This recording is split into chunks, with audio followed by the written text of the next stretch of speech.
Narito tayo ngayon upang matunghayan ang nakakakilig, napaka-sweet at talaga namang nagtitrending na love story ni Kuya Arjon at ni Ate Angelica.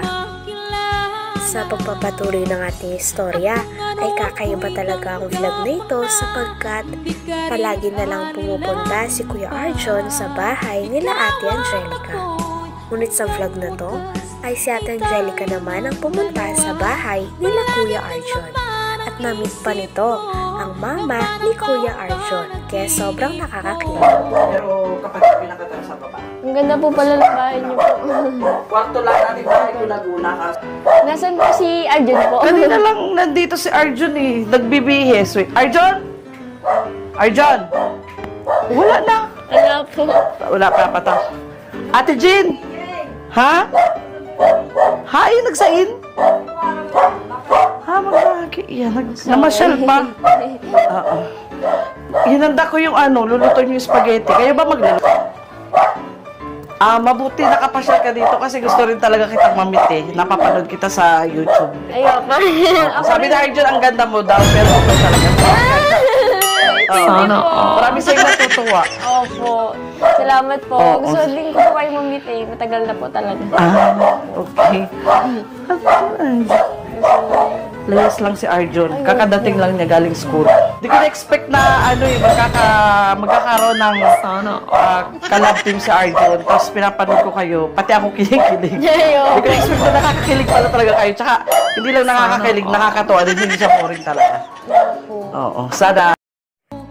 Nakausap na nga ni Ate Angelica ang mama ni Kuya Arjon at talagang sobrang nagkakaintindihan at nagkakasundo sila kaya napakagandang sign nito. Kinikwentuhan pa nga ng mama ni Kuya Arjon si Ate Angelica at sinabi din nito na talagang nagagandahan daw siya kay Ate Angelica.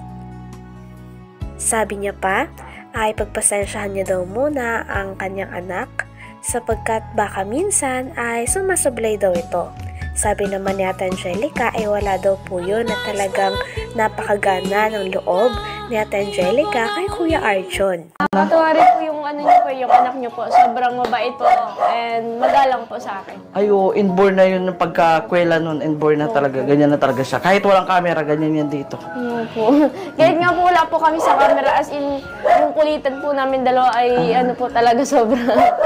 Pero minsan may mga sablay yun eh. Kaya bahala na kayo magpasensya ha. Kasi, ay opo, wala po yung problema sa akin. Pero minsan naman nalalaman niya na medyo na siya sablay. Opo. Sorry po yun sa akin pag tapos na wala kami mag-vlog. Natutuwa po ako sa kanya po. Ilang taon ka na nga, Be? 20 po. Magkasunodan lang pala kayo na. Sana all. Huwag lang nakatapos kung kailan nandito na sila.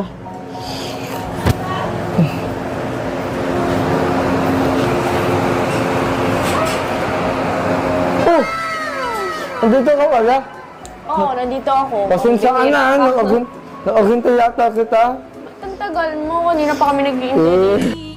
Grabe at sobrang saya nga ng dalawa sapagkat sa wakas ay nakita at nakilala na nga ng mama ni Kuya Arjon si Ate Angelica.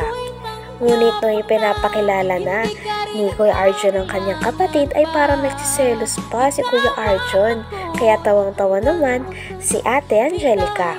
Sinabi naman ni Ate Angelica na kahit anong mangyari ay wala daw makakaagaw sa kanya dahil kay Kuya Arjon lang siya. Kaya kinilig naman si Kuya Arjon. Nakadalawang balik nga dito. Tinitingnan ko nga eh.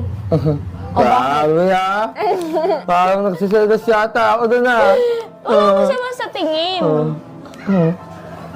Pero anong Huwag ka mag-alala, di naman kita pagpapalit doon. Sana all. Nakakailang ka na. Bakit? Naka-inlove ka na? Oo, nainlove na ako. Konti na lang, kasagot mo na ako. Oh, best friend naman tayo. Best friend lang naman. So, wait lang. Mga kalagay daw eh. Gusto ko lang siya yung alalagin ko atid ko. Sa si AJ Adicando. Tapos kakamayan ko, okay lang? Kamayan? Di ba dapat pag nagpapakilala kinakamayan? By the way. Mahirap ang isipin, mahirap ng kalabanan ng kapatid ko. Pero, siya nga pala si, this is my brother, Lord AJ. Hello po, Angelica po. Uy, ang pagi ng kapatid mo. Grabe. Kamukha nung Audo Agudina, no? Kalo pa ako. Nga, cute po. Trip yan. Wonderful player yan. Oh, gusto ko sa lalaki. Hoy, ano sabi mo? Gusto mo sa lalaki yun? Sabi pa nga ni Ate Angelica ay pogi daw ang kapatid ni Kuya Arjun. Ngunit sinabi niya na kung pogi ang kapatid ni Kuya Arjun, ay syempre mas pogi si Kuya Arjun. Pagkatapos naman nito ay sinasabihan pa nga ni Ate Angelica si Kuya Arjun na napaka-pogi, napaka-talented, napakabait, napakabuti ng puso at iba pang mga compliments nang sa ganon ay hindi na magselo si Kuya Arjun. Pagtapos na rin ito ay ginawa na nga nila ang kanilang pinaka-agenda sa araw na yon at yun ay magluto ng spaghetti. Siyempre, pag pogi kapatid mo, mas pogi ka dun. Tapos matalented pa. Matalantad. Ano to?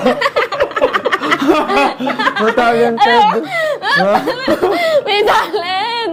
Ang bira ka. Pero buti lang ano. Pogi ka, huwag kang maano sa ano, mukha mo, naka ba? Naba? Siyempre, pogi yung kapatid mo na. Oo. Pero para sa akin, mas pogi ka. In love ka na naman. Pero mabait yan. Mabait yung kapatid kong yan. Kasi bait mo din. Pero medyo tahimik sa ngainin. Pasensya na nga lang kasi medyo ito kilig-kilig din. Ano ba? Ay, kinikilig. Pag saan mo pa maling agawin ka? Wala naman ganun. Pasaway ka. Love na love ko ng kapatid mo, hindi ako gagawin mo sa'yo.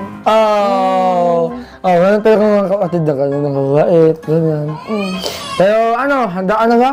Oo, handa-handa na akong panurin ka magluto. Sige na nga, amin na ako sa'yo. Grabe at nakakakilig talaga sapagkat habang nagluluto din ng spaghetti, si Kuya Arjun at Ate Angelica ay talagang nagtutulungan talaga sila at makikita ang teamwork sa kanilang dalawa. Grabe at si Kuya Arjun ay marunong na rin pala siya magluto at siya pa nga ang magtuturo kay Ate Angelica. Kaya makikita natin na parang nag-give and take lang ang dalawa. Minsan, si Ate Angelica ang nagluluto para kay Kuya Arjun at ngayon naman, si Kuya Arjun ang nagluto para kay Ate Angelica. Nang natikman naman ito ni Ate Angelica ay sarap na sarap siya. Kaya naman gusto niya pa daw sana maulit ito. Sapagkat ngayon niya lang nalaman na napakasarap pala magluto ni Kuya Arjun. Nung nalaman naman ito ni Kuya Arjun ay sobra itong kinilig. Ay, toasted, di ba? Pero di ko alam kayo nga wala kasi si nga nasa kwarto. Hindi natin sa audience interview at organized interview yun at na yun sa Kasi nung dyan kay Duanga. Alam mo naman si Mami, ayun si kay Duanga.